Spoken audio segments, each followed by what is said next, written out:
This is Ben, once again making a guest appearance for Tucson Future Classics, here to present stock number 26064. This is our 2015 Fiat 500e, which the E stands for electric. This front-wheel drive hatchback had an original EPA estimate of 87 miles. That was with mixed driving. Some news outlets found that they got around 100. But nowadays, consistent with battery degradation, which is very normal for an electric car, especially one with a smaller battery, it is designed for the city after all, you could expect about 60 to 80 miles depending on your habits, air conditioning, the weather, etc. During this walk around, I'm going to show any flaws that this 500 might have. It is a two-owner vehicle that came out of California. No accidents or damage were reported to Carfax. There are some nicks and scratches here and there, which I will highlight. Starting right here on the hood, there's a scratch that the owner cared enough to cover with touch-up paint. Some minor scrapes down below on the bumper, which is very normal for a car like this. It has low ground clearance for better range.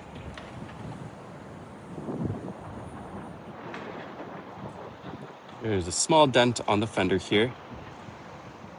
These nice 500e wheels are in good shape. One of the previous owners plasti dipped them, which ended up protecting them. I mean, there's minor curb rash, but it's nothing bad.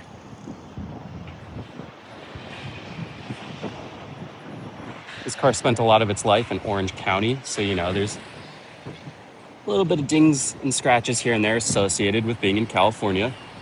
But at the same time, there's cooler weather in California, so the battery degraded less than if this were always an Arizona car. Right here on the quarter panel, you could see remnants of a carpool sticker that yours truly removed.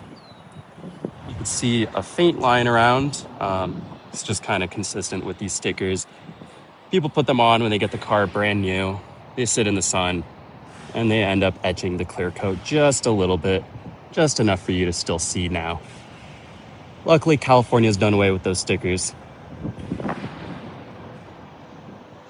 It's pretty good shape here in the back.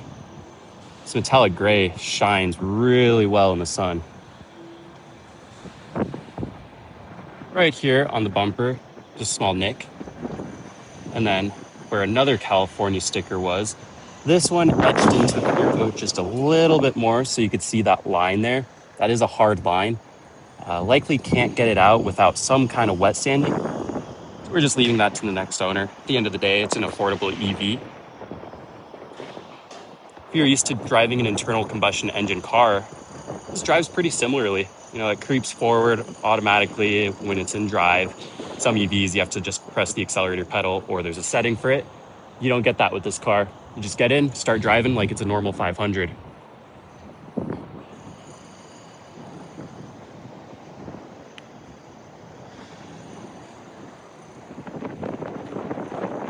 Windshield's in good shape. A little bit of damage on this drip rail right here. Could not tell you what it's from. Maybe they locked their keys in the car. But again, there's touch-up paint, so it shows that they cared enough to keep the metal underneath protected. And then finally right here, a little bit more touch-up paint. Like I said, this is an affordable EV. You're gonna have a little bit of damage, but that's okay. It's a good first car for someone. Good first EV if you want to dip your toes before fully committing to a much more expensive vehicle. On this door panel, you can find your controls for the mirrors. Not much there. The window controls are in the center. Out of all the 500Es we've had over the past year or two, this is one of the nicest interiors I've seen. The cars with white interiors wear a little bit more, but this black material has stayed in nice shape. This is a quirky car, you have all the orange accents. This is special to the 500e. Step inside, we'll see that range estimate there in the middle. It's a little bit optimistic. We found that these cars like to lie about their range a little bit. So you really want to pay attention to the battery percentage. So right now it shows 95 miles, which at 83%, that's not right. That's not consistent with real world results. That's with the AC on. If you turn it off, it gets even higher. The owner, Brian, has driven this around plenty and has found consistently 60 to 80 miles is what you're going to get. In the summer, it's a little bit harder because you want to use AC to keep yourself cool, which does drain a lot of battery power from a smaller EV like this, but there's some nice tint on these windows, which will help keep it cool during the summer. Continuing on, you can find here in the gauge cluster, there's some settings that you could scroll through. It's very intuitive. Has everything you need and nothing you don't. You have your media controls. This has Bluetooth for phone calls only, no media streaming. I'll touch on that more in a second here. Cruise control.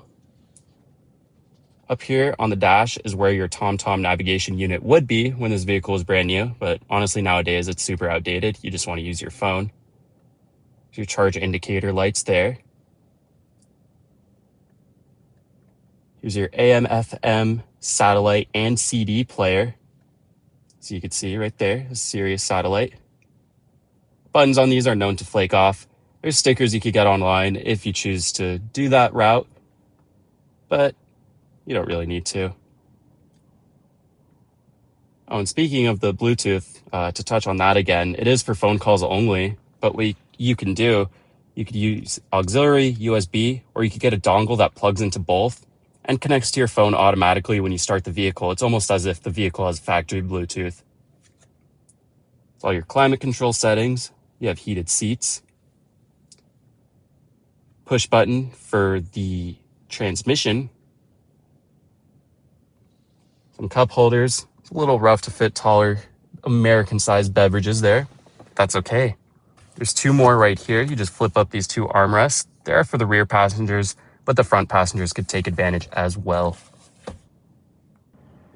On the passenger side, you could find yourself a pretty normal sized glove box with a USB port for charging only, and a small user guide. Even though this is a pretty small car, you still do have back seats to access. Just use the grab handle that's on top of the front seats and it'll slide forward. I'm going to attempt to sit back there. I've done so in a few 500s, but I've never sat behind myself. I'm a 6-foot man, so we'll see if this works. Well, as expected, space back here is a little bit tight. I'm on the passenger side right now, and I have the seat not all the way back. So there's still plenty of room for a front passenger. So I mean, in a pinch, if you had a tall passenger, it'll work if you're going around town. If you have normal size humans, you'll fit. That's what it looks like behind the driver's seat with the seat adjusted for myself. Being a hatchback, you have plenty of space in the trunk for tall items. With the rear seats up, here's what kind of space you have. It's pretty decent for this size vehicle. Underneath this flap, you have your Mopar tire inflator kit, some Fiat branded lug nuts and license plate screws inside this bag, and your original Fiat level 1 charger.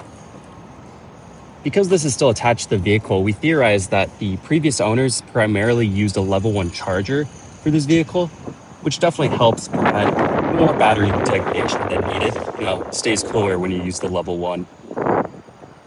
If you want even more cargo space in your 500e, simply remove the headrests, push these buttons, and fold the seats down. It opens up plenty more space. Personally, if I owned a 500, I would just have these folded down all the time. Up front, you have all your mechanicals stuffed under the hood. Being that this was an internal combustion engine vehicle first, they did what they could to fit everything in this small 500e. You have all your fluids, your 12-volt battery, etc., etc.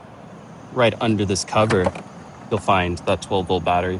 One of the easiest places that it could be in an electric vehicle. For our quick test drive, I just wanted to show one of my favorite quirks about the Fiat 500. It's the way you lock the doors. There's not a button. You just push the handle in and it locks both sides. To unlock, you just open it as if you normally would. While the 500e is more of a city car, you could take it up to freeway speeds if you need to. I'm gonna accelerate on the frontage road here. We're going about 25 now. I'm gonna floor it. That's 50. That's 60. That's 70. And a quick brake test. Has no problem stopping. It's a very enjoyable experience driving this car around town. It's easy to drive, it's smooth. Quite honestly, it's pretty fun. If you're interested in this 500E, please check out more pictures and information on our website, TucsonFutureClassics.com. If you'd like to schedule a test drive, we are appointment only. Please call or text our phone number at 520-268-6244.